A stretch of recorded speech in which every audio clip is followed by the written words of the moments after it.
Hello, this is going to be a tutorial on how to paint semi-realistic hair.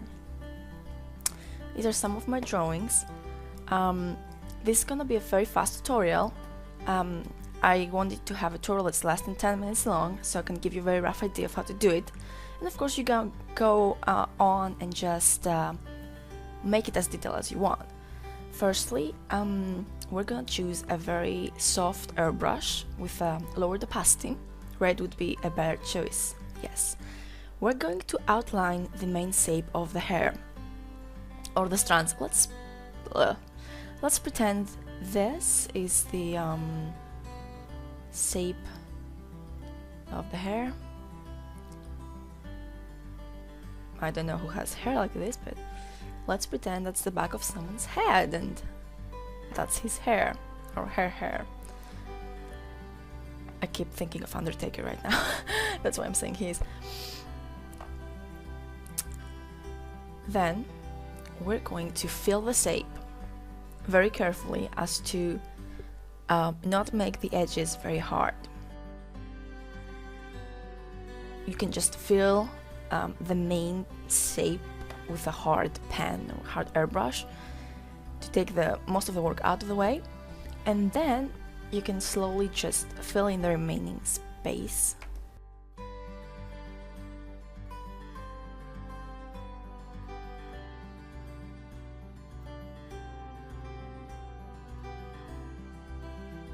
Alright, so now we have our hair filled out.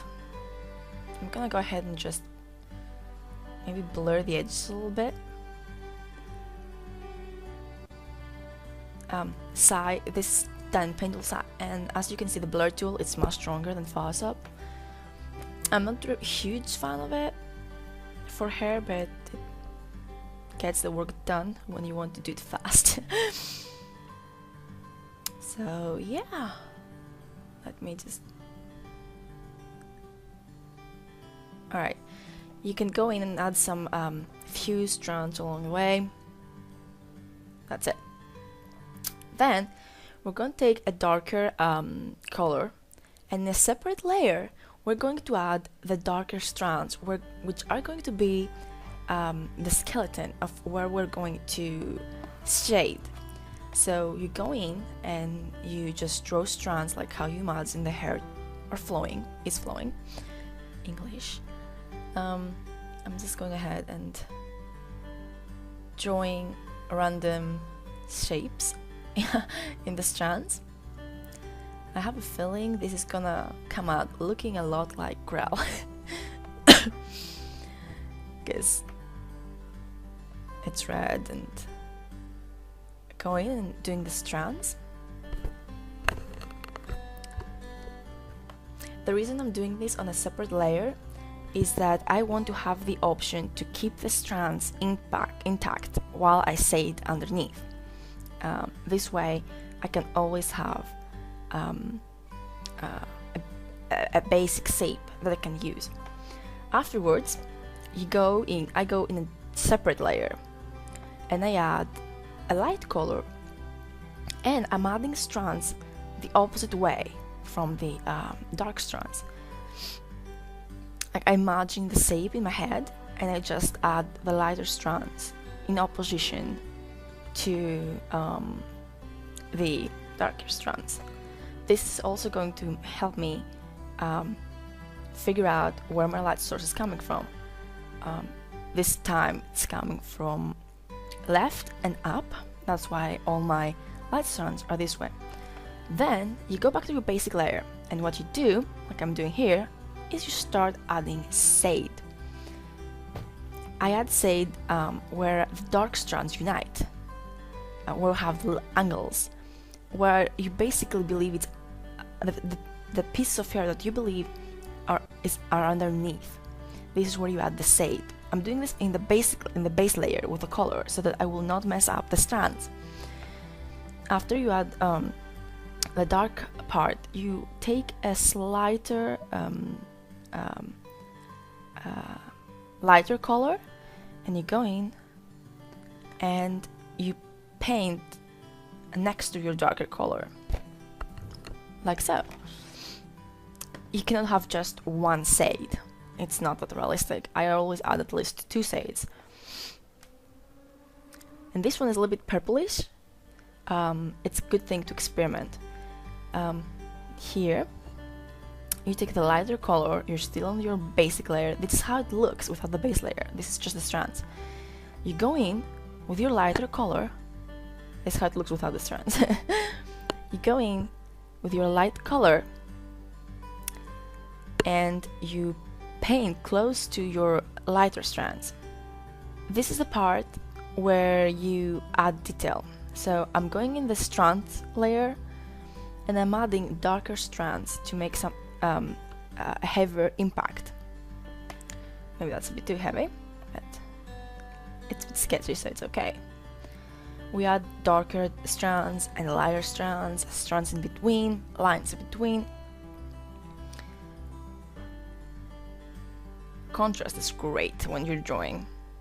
This is a bit too much contrast, but let me just go ahead and add some more light strands on the layer with the light strands. Light strands, that sounds weird. With the lighter color lines. Do you see how it already starts looking like natural hair? I'm going in and just blurring the edges from some of the strands because they're too heavy. Let me see how it looks without the base layer. It looks weird now. The next step is my favorite step. It's adding lights, luminosity. The same type of in new layer, you put the mode layer to luminosity or linear dodge if you're in Photoshop. And let me choose a soft brush. Oh my god, I'm an idiot. No, you don't do that. Next step is adding shadow and light in the hair to make it look more 3D. This already looks kind of fine, but it's not there yet. So we're making a new layer, an overlay layer, and we choose a dark bluish color to make the shadows, like so. And then a light color like yellow. Let me just put some more shadows here. A lighter color like yellow or red. You have to experiment and see what seems better. I'm going with yellow here to add where the light is. Just a simple couple lines. You already see the difference. This is without the overlay, and with overlay it looks so much better. And for the final part, which is my favorite part, we're gonna go in, I'm gonna go make a new layer, which is, if you're inside, it's going to be a luminosity layer. If you are in Photoshop, it's a linear dodge layer. This is how cool it looks. And we're gonna add lights. Firstly, some strands here and there.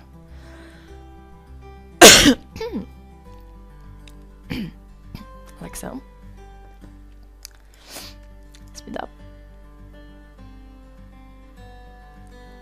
I really love doing those lines in the hair. You know which ones I'm talking about. These ones. I'm gonna blur it. Like so, speeding it up. And then I usually have 2 luminosity layers. I'm making another layer and I'm drawing some extra parts. Because if you keep drawing in the same layer, it might not come out so luminescence.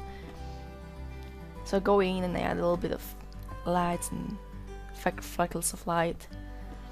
Add some more, and here we are.